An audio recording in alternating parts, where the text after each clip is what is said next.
কেউ একজন ঠিকই বলেছেন, আমরা সারা জীবনে যে কাজটা করতে পারি ঈশ্বর চাইলে সেটা 1 সেকেন্ডে করতে পারে, তাও আমরা ঈশ্বরের উপরে ভরসা রাখতে পারি না। আজকে একটা সুন্দর ছোট গল্প আপনার সাথে শেয়ার করতে চলেছি। নমস্কার, আমি সুজিত।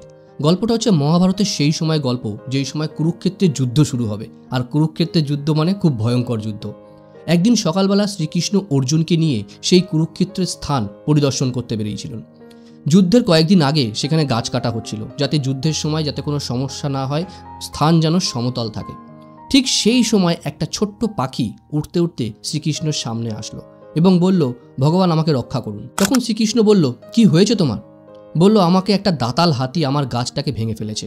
যে গাছের ভিতরে আমার বাসা ছিল এবং সেই বাসায় দুটো ছোট্ট ছোট্ট আমার বাচ্চা ছিল। এখন ওই বাচ্চারা নিচে পড়ে রয়েছে। এরকম একটা ইশারা করে দেখালো যে ওই দেখুন আমার বাচ্চার কি অবস্থা। শ্রীকৃষ্ণ সত্যিই দেখলো, কিন্তু কিছু করার নেই। শ্রীকৃষ্ণ একটু মৃদু হেসে বললেন যে এটা কিছু করার নেই, যেরকম নিয়তি সেটা তো থাকবেই, সেটা হবেই। এটা শুধু সময়ের একটা ব্যবধান, সব ঠিক হয়ে যাবে, তুমি চিন্তা করো না। তখন সেই মা পাখিটি বললেন, আমি তো চিন্তামুক্ত হতে পারছি না, তাহলে আমি কি করব এখন? আপনি একটা কাজ করুন, আপনি ওই হাতিটাকে শাস্তি দিন। বলো, না, সেটা তো সম্ভব নয়, ও ওর কর্ম করছিল, সুতরাং আমি ওকে কোনোরকমভাবেই শাস্তি দিতে পারবো না। তুমি একটা কাজ করো, তুমি এখন যাও, দেখা যাক কি হয়। তখন সেই পাখিটি যাওয়ার আগে একটা কথা বলল যে তাহলে কি ভগবান আমি আপনার উপরে আস্থা রাখতে পারি? শুধু আমাকে এইটুকু একটু সাহস দিন যেন আমি আপনার উপরে ভরসা রাখতে পারি। তখন শ্রীকৃষ্ণ হাত তুলে বলল, তথাস্তু। সেই পাখিটি কিন্তু উড়ে গেল।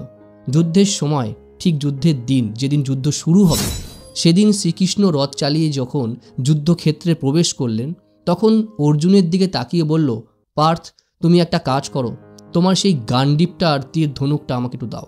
অর্জুন এটা শুনে খুব অবাক হলো, কারণ আমরা সবাই জানি যে মহাভারতের যুদ্ধে কিন্তু শ্রীকৃষ্ণ বলেছিল অস্ত্র তুলবে না।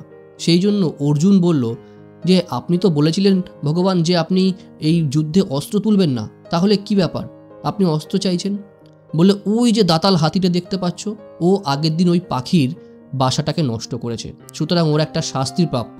তুমি আর বিলম্ব না করে তাড়াতাড়ি তোমার তীর ধনুকটা আমাকে দাও। এটা শুনে অর্জুন মনে মনে ভাবলো, মাধব অনেকটা হয়তো রেগে রয়েছে, একটা কাজ করি, ওনাকে দিয়ে দিই তীর ধনুকটা। তীর ধনুকটা দিয়ে শ্রীকৃষ্ণ তীর চালিয়ে দিল সেই হাতিটার উপরে। অবাক করা কাণ্ড, হাতিটার কিছুই হলো না। শুধু হলো যেটা, হাতিটার গলায় একটা ঘণ্টা বাঁধা ছিল, সেই ঘণ্টাটা কেটে মাটিতে পড়ল। এই কাণ্ডটা দেখে অর্জুন মৃদু হেসে বলল, মাধব, এটা তুমি কি করলে? একটা হাতিকে মারতে পারলে না?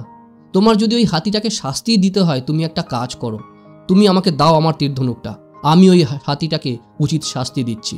তখন বলল, না, তার আর প্রয়োজন নেই, আমার যতটুকু কর্ম করার আমার করা হয়ে গেছে, এবার নাও, তুমি তোমার লক্ষ্যে এগিয়ে যাও। যুদ্ধ প্রায় শেষ। আমরা সবাই জানি পাণ্ডবরা মহাভারতের যুদ্ধে জয়লাভ করেছিল। যুদ্ধ শেষের পরে একদিন সন্ধ্যাবেলায় কৃষ্ণ আবার অর্জুনকে নিয়ে সেই কুরুক্ষেত্রেতে ঘুরে বেড়াচ্ছিলেন এবং সেখানে দেখছিলেন প্রচুর সৈন্যরা ওখানে মৃত অবস্থায় পড়ে রয়েছে, সৈন্যদেরকে সরানো হচ্ছিল। তখন শ্রীকৃষ্ণ অর্জুনকে রিকোয়েস্ট করে যে পার্থ, তুমি একটা কাজ করো, ওই যে ঘণ্টাটা দেখছো, যে প্রথম দিন আমি ঘণ্টাটা ফেলে দিয়েছিলাম হাতির গলা থেকে, ওই ঘণ্টাটা তুমি তুলে একটু সরিয়ে দাও। অর্জুন একটু বিলম্ব করে বলল মনে মনে যে আমি যুদ্ধ জয়ী, আমি এই মহাভারতের এত মহান যুদ্ধ জয় করেছি, শ্রীকৃষ্ণ মাধব আমাকে একটা সামান্য কাজ দিল। আবার মনে মনে এও ভাবলো, উনি তো ভগবান, উনি বলতেই পারেন, তাহলে উনি যখন বলেইছেন তাহলে যাই, গিয়ে ঘণ্টাটা সরিয়েই দিই। অর্জুন কি করলো, নিজে হাতে করে ঘণ্টাটা যখন তুলে স্তম্ভিত হয়ে গেল, দাঁড়িয়ে গেল, কারণ ঘণ্টা তোলার সাথে সাথেই দুটো ছোট্ট ছোট্ট পাখি সাথে সাথে ওখান থেকে উড়ে চলে গেল। তখন অর্জুনের মনে পড়ল যে প্রথম দিন যুদ্ধ শুরু হওয়ার আগে যখন একটা পাখি এসেছিল শ্রীকৃষ্ণের কাছে সাহায্যের জন্য, শ্রীকৃষ্ণ বলেছিল এটা শুধু সময়ের ব্যবধান, সব ঠিক হয়ে যাবে। তখন পাখিটা বলেছিল যে আমি কি তোমার উপরে ভরসা করতে পারি ভগবান? আমি যদি ভরসা করতে পারি, আমাকে এইটুকু আশীর্বাদ করো। শ্রীকৃষ্ণ কিন্তু সেই পাখিটিকে আশীর্বাদ করেছিল যে হ্যাঁ, আমার উপরে আস্থা রাখো, সব ঠিক হয়ে যাবে। অর্জুন সেই ঘণ্টা হাতে নিয়ে মাধবের দিকে তাকিয়ে কেঁদে ফেলেছে। কেঁদে ফেলে হাত জোর করে প্রণাম করে বলছে যে সত্যিই তুমি ভগবান, সত্যিই তুমি সর্বশক্তিমান, তোমার ইচ্ছা ছাড়া এই পৃথিবীতে কিচ্ছু সম্ভব না। বন্ধুরা, গল্পটা ভীষণ ছোট, কিন্তু গল্পের সারমর্ম বিশাল বড়।